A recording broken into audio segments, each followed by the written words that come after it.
بسم اللہ الرحمن الرحیم۔ میں ہوں ڈاکٹر عبدالجبار خان آپ کی خدمت میں، اور میں اسلام آباد کے قریب ہی ایک جگہ سے یہ ویڈیو ریکارڈ کر رہا ہوں۔ صورتحال یہ ہے کہ پاکستان میں جو آئی پی پیز کا اتنا بڑا اسکینڈل ہے کہ ابھی تک حکومت وقت گزشتہ 2.5 سال میں ابھی تک کچھ نہیں کر سکی اور کوئی ریلیف نہیں دے سکی، اور یہ جو موجودہ حکومت ہے کوalition پیپلز پارٹی MQM اور پاکستان مسلم لیگ نون، یہ بظاہر تو بالکل فیل ہو چکے ہیں، پاکستان کے اکنامک ایجنڈا کو لے کے آگے نہیں چل سکے۔ اس کا جو ہر صارف، عام انسان، عام آدمی، مجھ جیسا، آپ جیسا، وہ دیکھ رہا ہے کہ کسی بھی قسم کا کوئی ریلیف نہیں ہے پاکستان کے عوام کو، خاص طور سے بجلی کے شعبوں میں۔ اور یہی کچھ صورتحال آئی پی پیز کی بنگلہ دیش میں ہے۔ بنگلہ دیش سے جمع ہونے والی جو انفارمیشن اور معلومات اور خبریں ہیں وہ یہ ہے کہ انڈیا کا ایک بہت بڑا انڈسٹریل گروپ ہے اڈانی، گوتم اڈانی، وہ اس کے اونر ہیں، ملٹی بلینئر حضرت ہیں یہ صاحب۔ تو یہ بھی آئی پی پی، وہاں کا آئی پی پی ہے، یہ انڈیپینڈنٹ پاور پروڈیوسر۔ اس نے بنگلہ دیش پر جو ابھی تک لائبلٹی کھڑی کی ہے، ظاہر ہے وہاں پہ ایک شیخ حسینہ واجد کی حکومت تھی، کرپشن تھی بہت زیادہ، اور اس کے نتیجے میں اس کی حکومت کو ہٹا دیا گیا۔ اسٹوڈنٹس کی موومنٹ آئی، طالب علموں کی، پورے بنگلہ دیش میں، اور انہوں نے مجبور کر دیا کہ حسینہ واجد ملک چھوڑ کر فرار ہو گئیں، ملک سے فرار ہو گئیں، اور $1 ارب کے قریب رقم دینے کا مسلسل مطالبہ کیا گیا، اور بنگلہ دیش کی 700-800 میگا واٹ سے لے کر تقریباً 1500 میگا واٹ بجلی جو بھارت سے لی جا رہی تھی اس کی سپلائی کاٹ دی گئی، یعنی بنگلہ دیش کی بجلی کاٹ دی گئی، اور اس کے نتیجے میں بنگلہ دیش میں ایک بجلی کا اور انڈسٹریل کرائسس کھڑا ہو گیا ہے۔ بہت سے ورکرز جو ہیں وہ جاب لیس ہو چکے ہیں ٹیکسٹائل سیکٹر میں۔ تو یہ ہے وہ صورتحال جو کہ اڈانی نام کا آئی پی پی جو بنگلہ دیش کا خون چوس رہا ہے، اس کی معیشت کا۔ ظاہر ہے بنگلہ دیش کی معیشت میں ٹیکسٹائل کا بہت بڑا کردار ہے، اور دنیا بھر میں بڑے سے بڑے برانڈ جو ہیں وہ بھی وہیں سے ہی پروڈکٹس اپنی گارمنٹس کی بنواتے ہیں۔ سلے سلائے کپڑوں کی بڑی اعلیٰ قسم کی وہ صنعت ہے۔ پاکستان میں اتنی ایڈوانس وہ صنعت نہیں ہے جتنی یہ یعنی بنگلہ دیش کی صنعت ہے۔ بڑے بڑے برانڈس انٹرنیشنل مارکیٹ میں اویلیبل ہیں۔ یہ تو صورتحال ہے 1500 میگا واٹ، یعنی 800 سے لے کر 1500 میگا واٹ، اور لاگت کیا ہے؟ $1 ارب اب تک لائبلٹی کھڑی ہو چکی ہے، اور اس $1 ارب کی یہ جو ادائیگی ہے اس کی پوزیشن میں بنگلہ دیش نہیں ہے۔ وہاں پہ کرائسس ہے، کافی عرصے سے سیاسی عدم استحکام رہا ہے، جس کے نتیجے میں ظاہر ہے کہ حسینہ واجد کی حکومت ختم ہوئی، اور پروفیسر ڈاکٹر یونس کو چیف ایڈوائزر کے طور پر اقتدار دے دیا گیا، اور وہ اس وقت ملک کو چلا رہے ہیں۔ انہوں نے فوری طور پر ورلڈ بینک سے رابطہ کیا، اور عالمی بینک نے ان کو کہا کہ پریشان ہونے کی ضرورت نہیں، انرجی سیکٹر میں ہم آپ کی بھرپور مدد کریں گے، اور انہوں نے پیمنٹ کے بارے میں کہا کہ دسمبر تک پیمنٹ بڑی حد تک کلیئر کر دی جائیں گی۔ ظاہر ہے یہ ایک سیاسی مسئلہ بن گیا تھا، معاشی اور اقتصادی سے زیادہ۔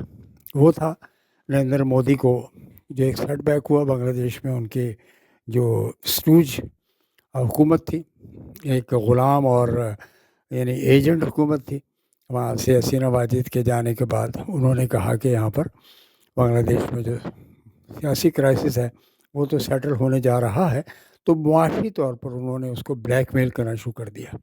یہ بھارت کی ہمیشہ سے ایک پالیسی رہی ہے۔ کشمیر پہ قبضہ اور 370 یہ اس کا بہت بڑا ثبوت ہے۔ تو ایسی صورت میں پاکستان کے لیے بھی ایک سبق ہے۔ ان کی تو لائبلٹیز پے آف ہو جائیں گی، کیونکہ ان کی ایکسپورٹس ہیں، بڑی کشن ہے ان کے ٹیکسٹائل سیکٹر میں، اور پاکستان کے ٹیکسٹائل سیکٹر سمیت تمام اقتصادی شعبوں میں اتنی ترقی نہیں ہے اور جو کہ ہونی چاہیے۔ یہ جو دکھاتے ہیں نا کہ ریونیو بہت زیادہ آ رہا ہے پاکستان میں، بھائی آپ نے اتنے ہیوج ٹیکسز لگائے ہوئے ہیں، پیٹرولیم ڈیولپمنٹ لیوی کے نام پر لگائے ہوئے ہیں، گیس مہنگی، بجلی مہنگی، پیٹرول کی پرائسز، ڈیزل کی پرائسز مہنگی، تو یہ وہ ریونیو کا سب سے بڑا سورس ہے آپ کے لیے۔ یہ تو ہے اقتصادی صورتحال جو عدم استحکام کا شکار ہے، اور یہ کہنا کہ جی اورنگزیب صاحب بہت زیادہ اس کو $7 ارب کے پیکج سے معیشت کو بحال کر دیں گے، کچھ بھی نہیں بنتا۔ ان کے پاس، میں جیسے کہتا ہوں، کوئی اکنامک ایجنڈا نہیں ہے، ان کے پاس کوئی اکنامک ماڈل نہیں ہے، اور نہ ہی ان کے پاس کوئی ٹیم ہے۔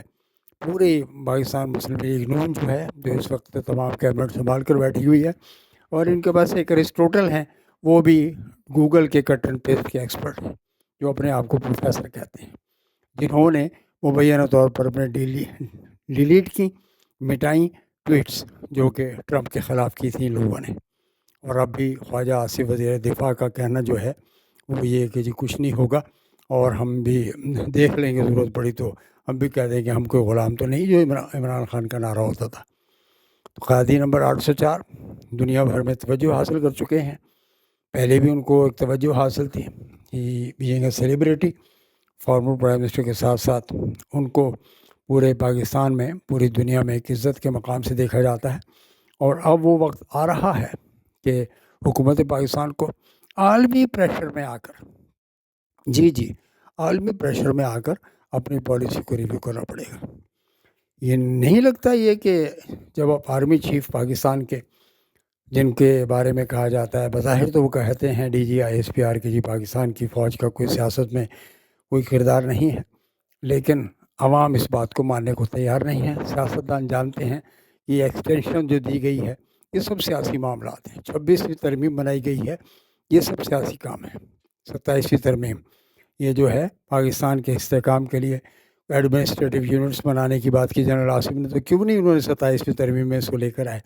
کراچی میں انہوں نے بات کی تاجروں اور صنعت کاروں سے کہ جی ہم یہ چاہتے ہیں کہ ایڈمنسٹریٹو یونٹس زیادہ ہوں، تاکہ عوام کے دروازے تک معاشی اور اقتصادی اور سماجی سہولتیں فراہم کر دی جائیں۔ تو یہ وہ صورتحال ہے جو میں نے اپنے ناظرین سے میں چاہا کہ اس کو شیئر کر دیا جائے۔ تو بنگلہ دیش کا جو IPP ہے وہ انڈیا ہے، انڈیا کا جو IPP ہے وہ اڈانی ہے، جبکہ 17 سے 20% کم قیمت پہ بجلی وہ دے رہے ہیں اپنے ملک میں، اور بنگلہ دیش کو ایکسپورٹ کر رہے ہیں اس سے زیادہ قیمت پہ۔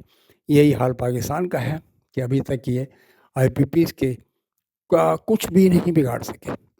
فیصلہ انہوں نے کرنا ہوتا ہے، بھگتتے عوام ہے۔